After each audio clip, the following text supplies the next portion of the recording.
Abusua Ghana for Ghana mine monto me bo emfama me ma wo se maka atem se me adwene pan ne se ensem no enye na adwene se eboboba ensem no nye na adwene se epia me ma bonten ma ekusie a me hye me bomu na me pie awia na esem de nsam enam yenua ba Hajia4real o say ade why ready to talk Hajia4real say the why na adwene se obekasa because enyoma wo fam ene wo do bia wo ema ne baba no Ghana asikafo Ghana musicians ebi mo ya mo adwene se adwuma omode ne ye no omo etre onani gye so me ba bonte be kan say shatter the wale enye extra careful shatter wale ewo mo bia won fa mo Hajia4real Ghana sabi asikafo ne bia omo yusu abaya no omo akwanya bi ewo bibia omunya fa mo Hajia4real ho ban me ba bonte be kan no 2 days ago Ghana for no ever be di matem but atem ni den de enya me hwe o ensem be pia kire no ena be yensem ano o hye Hajia4real so kasa Ghana be sheki o kasa Ghana sabi areho e be si Ghana so so kita me no ensem kita adwene pan no ano o hye abusua edin e adwene pan ni aka enkrata mukin kon aka fufokin aka be man for yerim enya form aka mtono motem Mr no pressure would make a pressure by the fall. Now, from Mr. International Man, a Cassatra Yassano, never Musu Cassatra Elmona for Abusua make a tap send at amount. Tap age when they call Masu Asana, Opus and Niska Framan and Edico Ghana. Tap up and I'm a for the mount. First time should up here a promo code a yard in a pine, no bug when out discount. Now make a for a nice boy enterprise at amount. A nice boy enterprise, about all type of POP. A nice boy enterprise, ebe si udan kama aide. I finishing at the amount. We print you down at the amount. Now me say kan I Destiny roofing and steel trusses at the amount. You be bought down so kama. Abusua sabi arahosam ebe pie oh my god. Adwempa ne ba abonte be kasa esem take it serious because enyoma ekitaye aye de ba abonte na no hye pa. Ghana ebe sheki, Ghana ebe woso.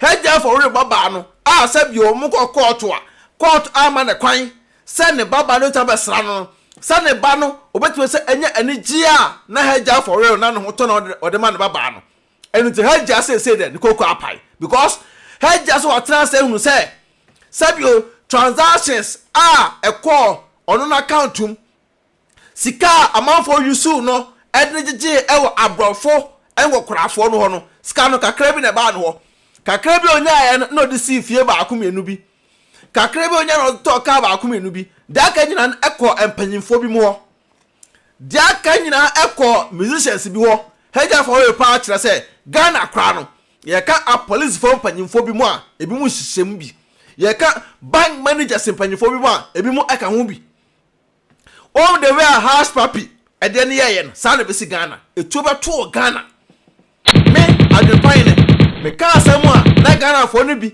anim se meboa once 2 days ago me be video for ho say Ghana for na sabio ma ya sa adwuma na cha ne munyai Hajia4real na ni abrepa because ohunu say sabio ono emediska ketua bi na ye njeli no because say Hajia4real wan ko dem kra no over better 30 years me ka kire mo ye nua ba no wan ko dem kra no better 30 years abrofo no ka kire Hajia4real say was it innocent was it say scanner na eba no nyene nyina na eba no hode a won sete no mobodin edin no wode bia pie ama omo sesia no akwakwa te say musicians na omo mu na obobo mu din no omo na sabi no mo ben Hajia4real a omo no take pictures upon pictures a on ba bote be videos ama Hajia4real no ya pick omo nyina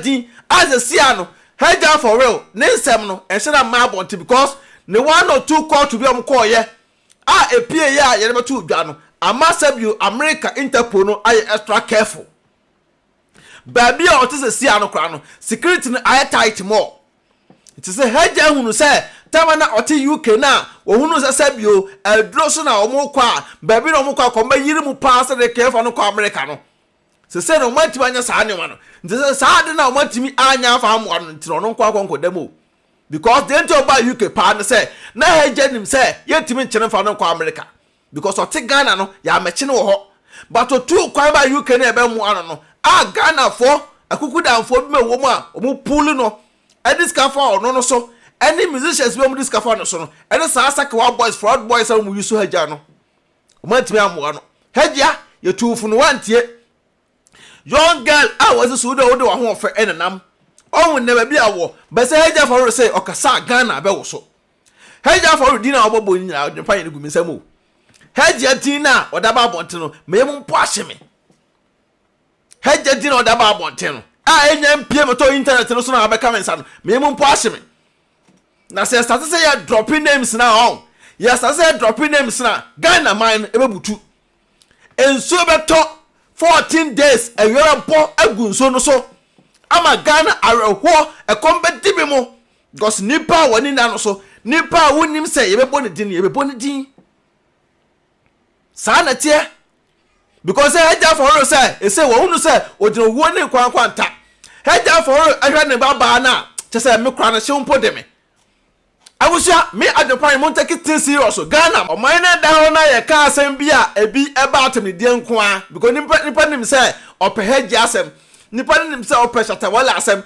nipa nim say ope amanfo bi mo asem ena me pese me dopi edin bi apart from Shatawale but edin Hajia4real list of people dey ba no me say Shatawale kwa den din esawom edin esawom Shatawale entam do no din aba no but sabi akukudanfo bi mo a omwo no emu a police from panyimfo emu a soldier from panyimfo they were house papi Nigeria ni no ade eyeye no the same thing Hajia4real den eba beye na be german for sem all the house papi den ba no Nigeria ho a police from panyimfo a soldier from panyimfo we bre invite to mo America ye do mo koi e do mbai at the end no ye ko jelo mu nyina wa America amanfo bi mo ano mo she house papi achi omo wona na ase aromu pulu ne app no omo nye so omo demo omo ni din enuntina want sa asem no but me Adwenepahen TV BeckyTv ensem bia beko twuku beko abrema bia de bebremo this time around no mercy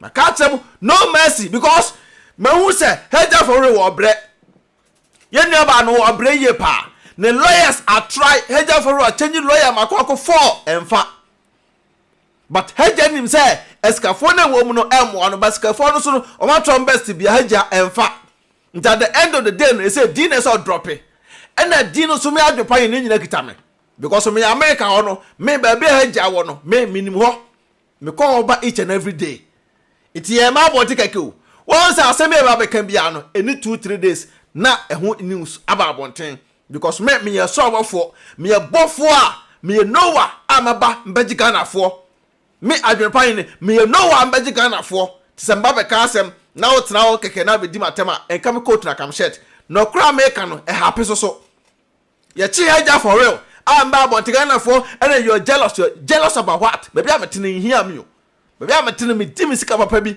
baby am tena me tisabi mahima mu makonya so mahinde mu na mete eti wo o ade akoso na Adwenepahen me ba be chirechira be kan wo se me jealous for what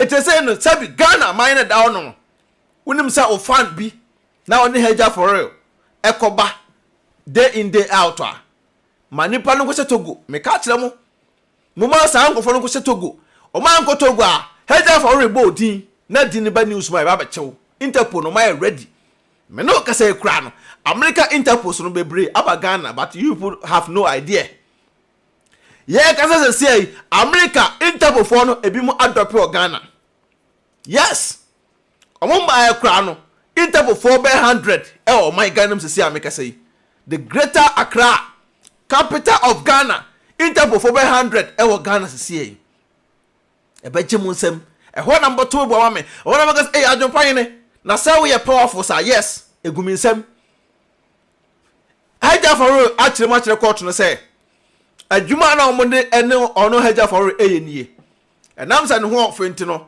ono de ne say na omutimi ema no ene abrofo say Hajia4real no waka no kra achire abrofo no because omo treat ne ye omo achire ne no wabie no so to aka no kra bi nketenkete bi achire omo but they say de o wabie no maso no ama abrofo nya vempa o say adwuma na omode ne eye ne say omo ma ono Hajia4real no ene abrofo no ene ekasa ntomo kasa adebo ho a wo broni no ono ye Hajia4real obetika to gold chain e de abrɛw gold chain no akire broni ne say broni no impost to ebia sabio ne boxer shorts a wahyɛ e family oba because opese wo hyɛ na wo de ye video kire broni no because opese wo hunu ade wo broni no ho ntina Hajia4real no enam say the way anane to so etro pa abrofo a omu waste no emu bai abrofo ma no mu waste mu bai ngokorafo no omu so no pe broni ya ne trim white akwasi broni be ma ne trim fitaa omo sa ankofo na Hajia4real na opa omo ntonya sa ankofo no dia wawiwi omo kra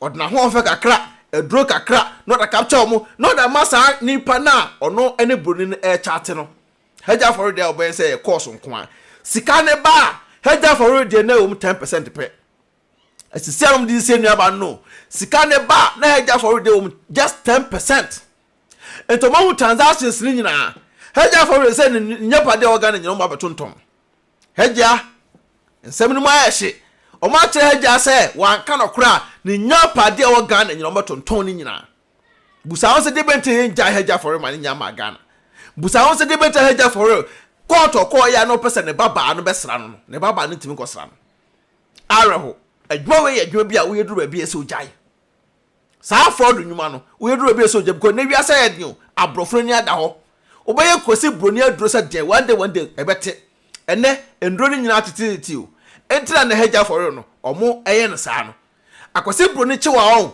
obeka no kra by force nti sɛ ɔman Ghana mu ɛkyewa ne ɛbɔ wasum na wani ho so a na wo yese na yese wo we die ɛna yɛfa no kɔto hospital dabi akosi broni kyewa obɛkrɔkrɔ pa ye be krɔkrɔ and say UK ono omo krɔkrɔ na hu se da bi lady ne beso be ka no korɛ ye me fa no kɔ America wo de be ka no korɛ tabusua Hajia4real so are ready he say dia o de ba abont Ghana be butu nti mesra mo mon ka cha panyimfo bi mo mon ka cha manfo bi mo munim omo a se be omo din drop ya ye nyina ye mbɛhye omo din drop ya obi ye mbɛhye omo say so mo obi bi ade ye de boa Hajia4real omo ntutu omo nantem omonya ntentem se malam so na mbekwa amonko mukro mu so na mbekwa gugu nsa monkogu monya ade bia betimi ama se bi abrofo adwene asesanye sa ade Hajia4real din ode ba no medonyame otu o ye mbehyew won fa suspect ama sa nipa neda but nipa ndi be piem me adwepan de me yebofo me Noah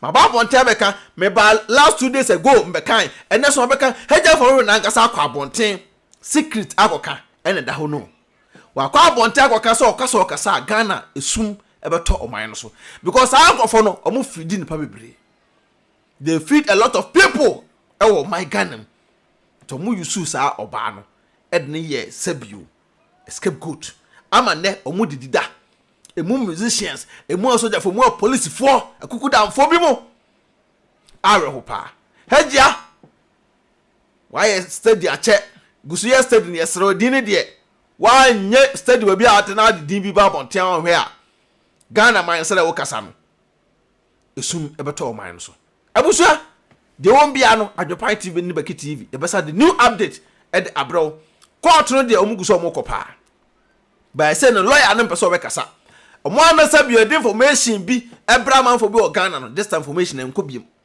yeah and information ebeto ye na so because yeah each and every day bi a court no bekoso bia no ye onipa omo drop esa no man nyina de bre show boy say odimu tintima yi pa show boy gusuye wadwuma wo ye ai kanokre sa said the be ya AdwenepaheneTv BeckyTv there be the good news ebre oh my Ghana said the be ya obi ahobeto no na say adwuma bone na bi mo ye no ombejai monyire mo na mo fa sa nya adwuma na munya akro no no Hajia4real na mu se no ho ofe na mu use no ene wo so dimudin ba wo areho ntabusu ya medu besia edin ya AdwenepaheneTv BeckyTv oba so subscribe to our YouTube channel BeckyTv or AdwenepaheneTv so ye de Drag TV or Arena page so ye de no mo follow pages ni nyina emaye medu besia meraho but yentimi enkasa enye hwe de be kan say nyame obo so bo asase omo nyina ho ban Hajia4real yesterday nya sa de a me ba America wa betwa woto kese no eso peace out. Auntie is na from you. Hello Auntie is mo we POP no any TV unit no na few painting no so any company na kama Anaspo Enterprise na who pictures was na mama okay mama hwe wow I didn't ever say akwe me fi look kama Anaspo Enterprise wait a minute, could do 1,000 sister. The minister there, Nidana was a nice boy enterprise. I don't pay if you paint in the Biadamano. He until I mean, shit out where the woman nice boy enterprise. Why you fear they come apart? No come, sister. Bra, what drew Hanum? Okay, and show bedroom our own. Or maybe a POP no. I must send you pictures. Yeah, and time for pictures in the better, and I'm them poor call pet them. Sa, I have a Mr. Fabrem, yan and tem, too many kawaii, and I'm them a show me in a hair chair. Why? Hey, sister. Yeah, me come to POP in the way. Ah, sister, so to Mr. Punk up and that's boy enterprise, sister. Me so POP in the party. Sister, T, what the POP in the share and a POP with your POP in and on my end. TV set no so. TV set no so. Now kitchen no so. Kitchen no so. Sister. No my if you want to be. And that's boy enterprise. Usifie na person me POP ma wa. And that's boy enterprise you POP amount. Almost a TV unit account. Almost a 2 your thousand na. And that's boy best your kitchen amount. And that's boy assign I do windows assign she wo dan glass in the window no come yeah sister. What to type open. Normal estimate na. Omo 70%. Yeah, so we see can we the number wa he. Omo number ne good screen so etwagu no. Omo number ne gu so etwagu nti mesra Anasbo enterprise and once obechira omo say BeckyTv na say POPs the omo your POPs number 1 POP looking kon na ni ade de wom Anasbo enterprise o charge ria ono na kofa na nyoma efiri baabi abuchire e de ba Ghana. Wow. Na omo sa no afo na PO ami hwe POPs we na sister mesra wo dan na wusi no Mr. Onye mistake for come Anasbo enterprise. Baby be show monsa na kokoda. Kitchen, TV set, BBA. Wow, POPs, large system ni BBA. O me san atofo ka bia ma. Na windows will be effect. Sister Anasbo enterprise there, Mr. Omo ye King Kong. Dream ka na me ba be ka kire no. Mr. Mama ye na me de. Na na kona ko from the wo kwa edima ref. BeckyTv. When you discount come. Oh, Anasbo enterprise. Omo ye King Kong. AdwenepaheneTv otwa supre kwabrafo waye kwa bibrim hanbafo otwa burumu wode putupuriye buraburu ma mansan wo fufuo tomtibi. Sister na ko be me say. Ranka me ba wo. Asema atome. Me say mabusuafo afre me enyo ya ka kire me say me dan na me boss 1 month ago no enyunugu awuda na wusi ne Ghana no me say enyunu ana say one for company papa company be na ko for sister ade wanted Destiny Roofing and Steel Trusses enka omo ye hefa Destiny Roofing and Steel Trusses omo Ghana sister e ban down so border number 1 and omo sign e border so 30 years warranty 30 years na we ka unique Destiny Roofing and Steel Trusses ko mo na esa ko pass aboso amawo enati omo be border anu so a omo ba free estimate and omo dan so omo boso e ma wo say kimwa omo yusu nade sister and omo say yusu nua enua no omo sa shen aduro man say pika empro enkan po roma empro nya hwe na wo ta brochire na wo kofa carpenter ni bi o hye enkwan chen ko border so wa bra Destiny Roofing and Steel Trusses ewo sister mesraw uduru akra say pe uko e kan se pokuase Amamole Canada Junction. Akrapokuase ya. Amamole Canada Junction. Uduru wa wo so pe Destiny Roofing and Steel Trusses sister. O matuka akoye free estimate da man. Obi ate aburuchire. Na kofa carpenter ne o share sister mesra me kan fo da man. Nti we den ha nkora. E wo so aboka enya hwe. But Destiny e be je wonkwa. Destiny e be ma bibia to. Wo kwa wo se opese obuje estimator o ho beto. Nti dine e AdwenepaheneTv na se BeckyTv. Wo bo se di we kire mo sister. O meto mo ase ahwe kama. Na obi a wo table kire aboka asi dan.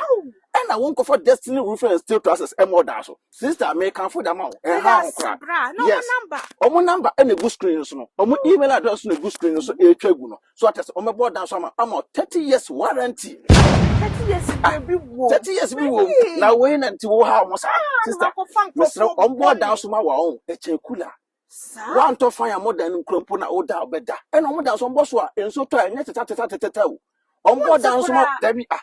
Omo down so omo be so abrochire Destiny na tidin omo be so abrochire to omo down so wo dem ayefo enya tata ti makanfo da ma nti we dem srew obetim no ankasa akonect straight abusuafo bi ani for one na bi ani sa pepe nti mekanfo aye de edama to we pa de for mo number no so na ese etwagu no email address na ese etwagu no nti sister abusua Destiny Roofing Sheet and Trusses omo ba ma Ghana fo AdwenepaheneTv otwa supre kwabrafo waye kwa bibrim hanbafo otwa burumu wode putupuriye buraburu ma mansan wo fufuo tomtibi odo Mama. Me ko kroma ba o. I'm talking about him. Me wo fa bie mo se me send ni ska wo Ghana. Ah, mama, na so wo fa send this can no kwaso kokro. Na me ye ne den. It's not for send there. E kwa bet na me. Me announce tap onka. Dia. Tap send. Na no so ye dia. Apo aba obia da no do go no phone so. Na wo dey register this send this ka kofi. Ayente na hwe. Sir. Na wo kwa want to chase ka extra. Man mesraw. Me kan for tap send amount. So you use iPhone and also over time. No App Store. No download the Google phone so. Android phone so. No Google Play. No download the Google phone so. Mesraw. And I will send the so mesraw o first transaction be no. Why so we have promo code. No so about AdwenepaheneTv. AdwenepaheneTv e the Google. Yes, ntimpacho. Uboguma. Wo Europe kwa da obenya €5 free. Free. Before the some party for.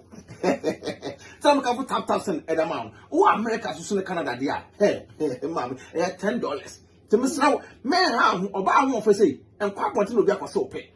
In Pacho, who piano no echo. Someone come up wanting to download this year at a fee in Pacho, not relaxing. No one's in Pio wanting. Me who said me wanting. Mammy, now, dear, I am the company say, first one, we should a credit card and come on. And that dear tap Paula Mante was a decam for, but we are mobile. Was see who shoot normal bank card, which means register SMS coffee. Asem de, atadwe, yate de, to tap a ba, I'm a here for, say a send this can go Ghana. Now rate no so a come, yenche dear mamma. Miss Snow make a farmer, also when you are. Hey, may no yet bad the power and gentleman to Miss Promo code the book who hear me.